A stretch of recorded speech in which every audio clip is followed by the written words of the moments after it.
नमस्कार सर्वांना. मी Vedashree Anuved recipes and ब्लॉगमध्ये तुमचं सर्वांचं खूप खूप स्वागत आहे. दिवाळीच्या तुम्हाला खूप खूप साऱ्या शुभेच्छा. ही दिवाळी तुम्हाला आनंदाची, उत्साहाची आणि भरभराटीची जावो ही स्वामीचरणी प्रार्थना. तर मंडळी, दिवाळीच्या फराळामध्ये सर्वात आधी मान तो असतो तो म्हणजे बेसनाच्या लाडूंचा. बेसनाचे लाडू खमंग आणि दाणेदार बनण्यासाठी आपल्याला चण्याची डाळ ही छान भाजून घ्यायची आहे. व्यवस्थित चांगली भाजून घ्यायची आहे लो टू मीडियम फ्लेम वरती. इथे तुम्ही बघू शकता मी एका जाडसर अशा कढईमध्ये 1 किलो चण्याची डाळ घेतलेली आहे. चण्याची डाळ ही व्यवस्थित आपल्याला हलक्या हाताने सोनेरी होईस्तोवर भाजून घ्यायची आहे.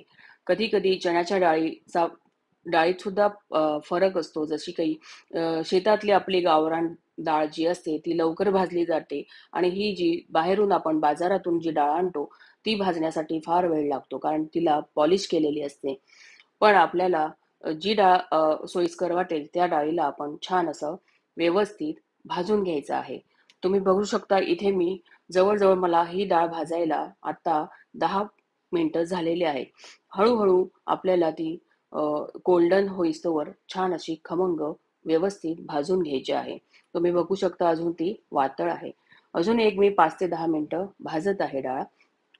डाळ बघा छान जर भाजली गेली ना तर आपले लाडू सुद्धा खमंग, व्यवस्थित आणि दाणेदार होतात. आता ही डाळ माझी छान भाजून गेलेली आहे, चांगली भाजून गेलेली आहे. ही मी आता एका मोठ्याशा भांड्यामध्ये काढून घेते. बघा छान आपली डाळ व्यवस्थित अशी भाजली गेलेली आहे. तुम्ही बघू शकता यातला पाण्याचा जो अंश आहे तो पूर्णतः निघून गेलेला आहे. एका मोठ्याशा परातीमध्ये मी ही डाळ काढून घेते आणि तिला थंड होईस्तोवर ठेवते. थंड झाल्यानंतर आपल्याला ही डाळ गिरणीतून दळून आणायची आहे. दाणेदार असं पीठ आपल्याला ते करून घ्यायचं आहे. तुम्ही बघू शकता आपली डाळीला छान असा गोल्डन कलर आलेला आहे. हे बघा अशा पद्धतीने 1 किलो डाळीचं हे एवढं बेसन पीठ तयार झालेलं आहे. आता आपल्याला त्याचप्रमाणे 1 किलो डाळीला जवळजवळ 450 ग्राम तूप घ्यायचं आहे, साजूक तूप, आणि ही वेलची पावडर आहे. सोबतच यात आपल्याला जायफळ पावडर सुद्धा लागणार आहे मंडळी. तर एका मोठ्या जाड बुडाच्या भांड्यामध्ये मी सगळं बेसन पीठ यामध्ये टाकून हलक्या हाताने हळूवारपणे भाजून घेत आहे.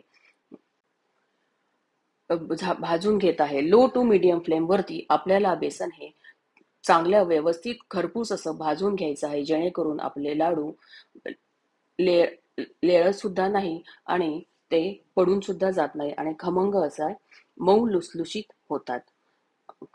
अगदी कंदी पेढ्यासारखे आपले हे लाडू बनणार आहेत. या दिवाळीला तुम्ही नक्की या पद्धतीने बनवून बघा.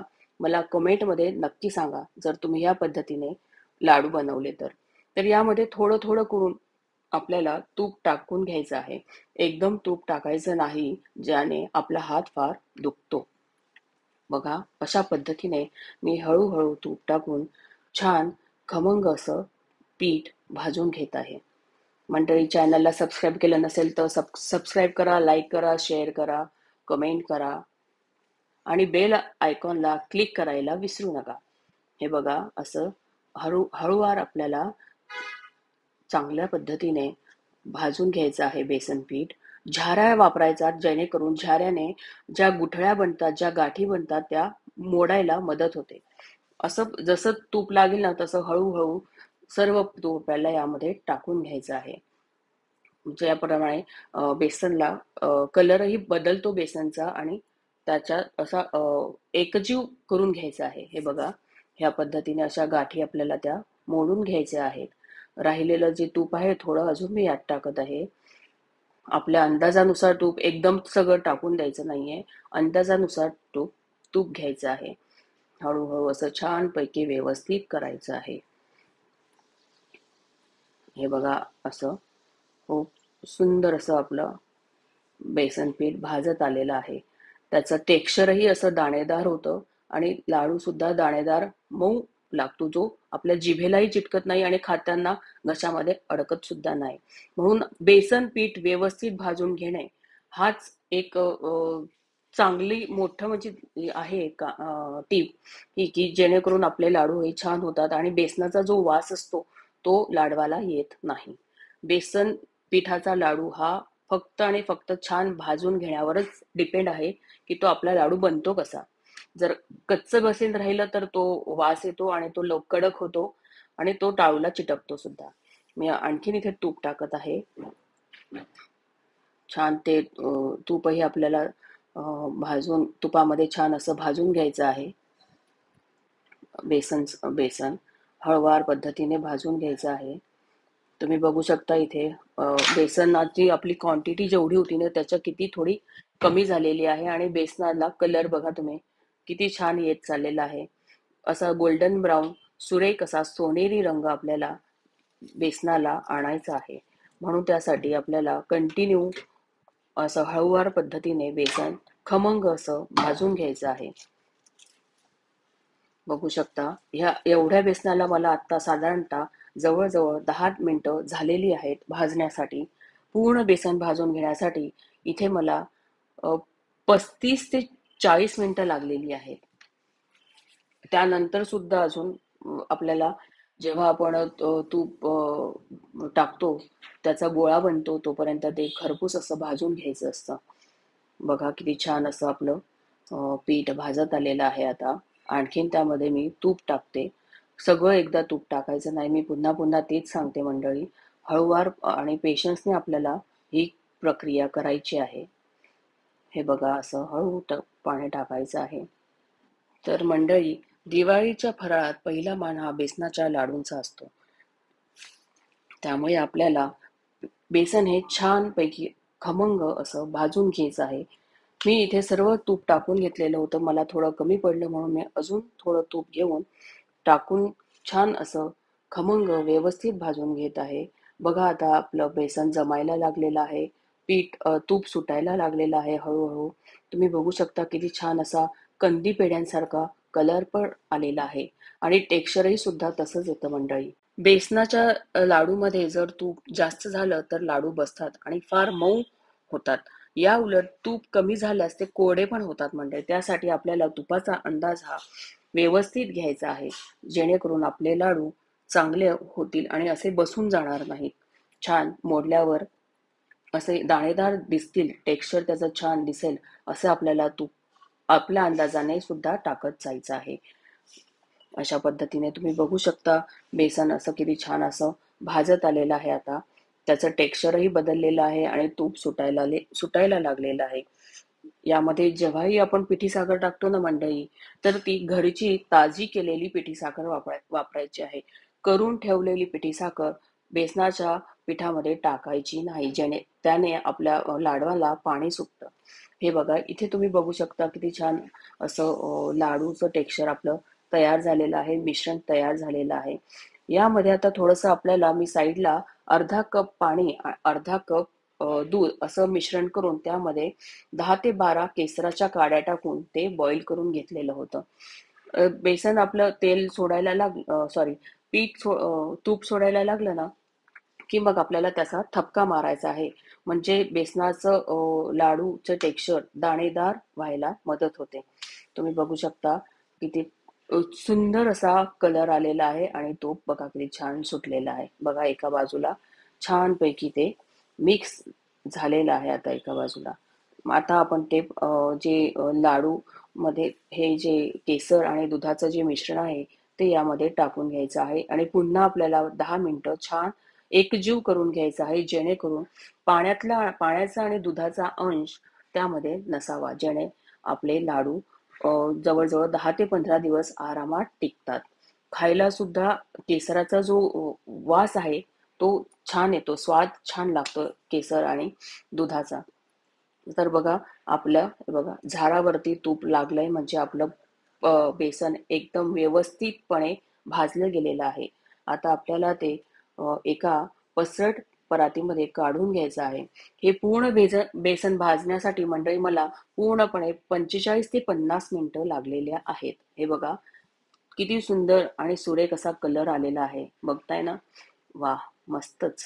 चला आता हे थंड होण्यासाठी आपल्याला जवळजवळ 1.5 ते 2 तास लागलेला आहे. इथे मी खाली जमिनीवर बसून मस्तपैकी ते जे मिश्रण आहे आता ते फोडून मोकळं करून घेते. म्हणजे मग आपल्याला पिठी साखर त्यात टाकता येते. हे बघा, अशा पद्धतीने आपल्याला हे मिश्रण सगळं एकजीव करून पुन्हा असं मोडून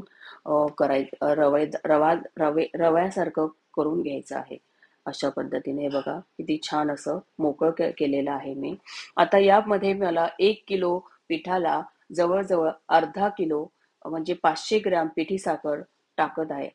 गोड गोड आपण जसं आपल्या चवीनुसार गोडचं प्रमाण कमी अधिक करू शकतो. इथे बरोबर मला 500 ग्रॅम साखर पूर्ण लागलेली आहे. आता ही व्यवस्थित अशी आपल्याला मिक्स करून घ्यायची आहे. दोघं हातांनी छान मिक्स करायची, चोळून घ्यायची आहे, जेणेकरून आपलं सर्व मिश्रण खूप व्यवस्थित असं मिक्स होईल. यामध्ये आपल्याला 1 चमचा वेलची पावडर आणि अर्धा चमचा जायफळ पावडर मिक्स करायची आहे. अशा पद्धतीने बघा पीठ मिश्रण सगळं एकजीव करायचं आहे, असं छान चोळून घ्यायचं आहे. तुम्ही बघू शकता किती छान आपलं पीठ असं मोकळं झालेलं आहे बघा. आता 1 चमचा मी इथे वेलची पावडर टाकते आहे आणि अर्धा चमचा जायफळ पावडर टाकायची आहे. स्वाद खूप सुंदर येतो मंडळी. तुम्ही नक्की या पद्धतीने या दिवाळीला असे लाडू करून बघा. मला कमेंट करा लाडू कसे झालेत ते म्हणून आणि कसे झाले ते सांगा. तुम्ही कुठून कुठून माझा व्हिडिओ बघतात ना हे प्लीज मला सांगत जा, जेणेकरून मला कळेल की माझे व्हिडिओ जातात तरी कुठपर्यंत. हे बघा, तुम्ही बघू शकता लाडू आपले छान वळलेही जात आहेत. आता हळूहळू आपल्याला अजून छान चोळून घ्यायचं आहे. जितकं आपण चोळाल तेवढे आपले लाडू खमंग आणि खुसखुशीत होतात. यांनी चवीला फार फार फार सुंदर लागतात. हे बघा, लाडू अशा पद्धतीने आपल्याला वळून घ्यायचे आहेत. किती छान आपला लाडूचा कलर आलेला आहे, बघू शकता तुम्ही बघा. आणि चकाकी सुद्धा लाडवाला आलेली आहे छान. याला आपण गार्निशिंगसाठी चारोळी, पिस्त्याचे काप किंवा बदामाचे काप जे आपल्याला आवडत असेल तसे गार्निशिंगसाठी वापरू शकतो. हे बघा, आतमध्ये कसे दाणेदार टेक्स्चर आलेलं आहे. दिसतोय ना एकदम कंदी पेढ्यासारखा मऊ लुसलुशीत असा बेसनाचा लाडू. आहे ना, किती सुंदर केलेला आहे बघा, किती छान चकाकी आलेली आहे. अशा पद्धतीने आपल्याला पूर्ण 45 ते 50 मिनिटं हे मिश्रण भाजायला आणि करायला मला वेळ लागलेला आहे. पण बघा किती सुंदर असे लाडू तयार आहेत आपले. तर मी अशा पद्धतीने हे सगळे लाडू वळून घेते आणि तुम्हाला दाखवते. हे बघा किती छान आपले लाडू वळून तयार झालेले आहेत. गार्निशिंगसाठी आपल्या आवडीनुसार जे आपल्याला काजूचे काप, बदामाचे काप, पिस्त्याचे काप जे लावायचे आहेत ते लावा. हे बघा आपले तयार आहेत खमंग, खुसखुशीत, अगदी कंदी पेढ्यासारखे बेसनाचे दाणेदार आणि रवाळ न रेळणारे असे बेसनाचे लाडू. तर या दिवाळीला नक्की करून बघा याच पद्धतीने बेसनाचे लाडू. मंडळी, रेसिपी आवडल्यास लाईक करा, शेअर करा, कमेंट करा आणि चॅनलला सबस्क्राईब करा, बेल आयकॉनला क्लिक करा. धन्यवाद.